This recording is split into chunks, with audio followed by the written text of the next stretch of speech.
हिंदू पांचांग के अनुसार भाद्रपद माह के कृष्ण पक्ष की अष्टमी तिथि की शुरुआत 25 अगस्त 2024 दिन रविवार को रात 3:39 पर होगी।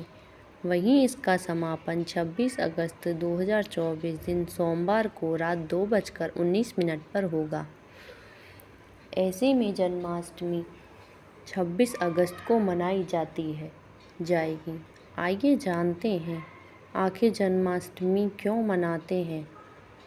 भाद्रपद मास कृष्ण पक्ष की अष्टमी तिथि को रोहिणी नक्षत्र दिन बुधवार की अंधेरी रात में भगवान कृष्ण ने देवकी के 8वें संतान के रूप में जन्म लिया।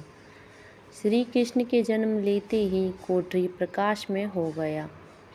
तब तक आकाशवाणी हुई कि विष्णु जी ने कृष्ण की अवतार में देवकी की कोख में जन्म लिया है। उन्हें गोकुल में बाबा नंद के पास छोड़ आए और उनके घर एक कन्या जन्मी है, उसे मथुरा लाकर कंस को सौंप दें। भगवान विष्णु के आदेश से वासुदेव जी भगवान कृष्ण को सूप में अपने सिर पर रखकर नंद जी के घर की ओर चल दिए। भगवान विष्णु की माया से सभी पहरेदार सो गए। कारागार के दरवाजे खुल गए। आकाशवाणी सुनते ही वासुदेव के हाथों की हथकड़ी खुल गई। वासुदेव जी ने सूप में बाल गोपाल को रखकर सिर पर रख लिया और गोकुल की ओर चल पड़े। वासुदेव भगवान कृष्ण को लेकर नंद जी के यहाँ सकुशल पहुँच गए और वहाँ से उनकी नवजात कन्या को लेकर वापस आ गए। जब कंस को देवकी की 8वीं संतान के जन्म की सूचना मिली, वह तत्काल कारागार में आया और उस कन्या को छीनकर पृथ्वी पर पटकना चाहा, लेकिन वह कन्या उसके हाथ से निकलकर आसमान में चली गई।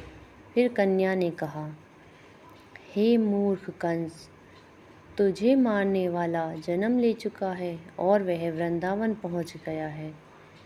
वह कन्या कोई और नहीं, स्वयं योग माया थी। बाबा नंद और उनकी पत्नी माँ यशोदा ने कृष्ण का पालन पोषण किया। राजा कंस ने कृष्ण जी का पता लगाकर उन्हें मारने की खूब कोशिश की, लेकिन कंस की सारी कोशिशें विफल हुईं और कृष्ण जी को कोई मार नहीं सका। अंत में कृष्ण जी ने कंस का वध किया। राजा उग्रसेन को फिर मथुरा की राजगद्दी सौंप दी। इस तरह से जन्माष्टमी की व्रत कथा पूरी हुई। जन्माष्टमी का महत्व। अब जन्माष्टमी पर हम व्रत क्यों रखते हैं उसके बारे में आइए जानते हैं। भगवान श्री कृष्ण जन्माष्टमी के दिन व्रत रखने से संपूर्ण इच्छाओं की पूर्ति होती है।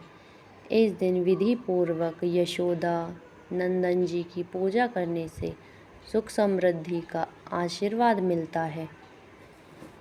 वहीं जिन दंपतियों की संतान की चाह है, उन्हें जन्माष्टमी के दिन लड्डू गोपाल की उपासना करना चाहिए।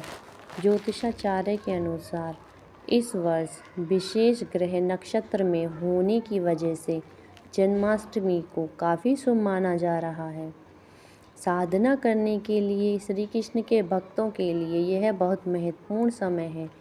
वैसे तो हर जन्माष्टमी शुभ होती है और श्री कृष्ण भक्तों के सारे दुख हर लेते हैं, लेकिन अगर आप विशेष काल और नक्षत्र में भजन कीर्तन के साथ श्री कृष्ण कथा और लीला अमृत का पाठ करते हैं तो इससे भगवान प्रसन्न होंगे। अगर आपको हमारी वीडियो अच्छी लगे तो लाइक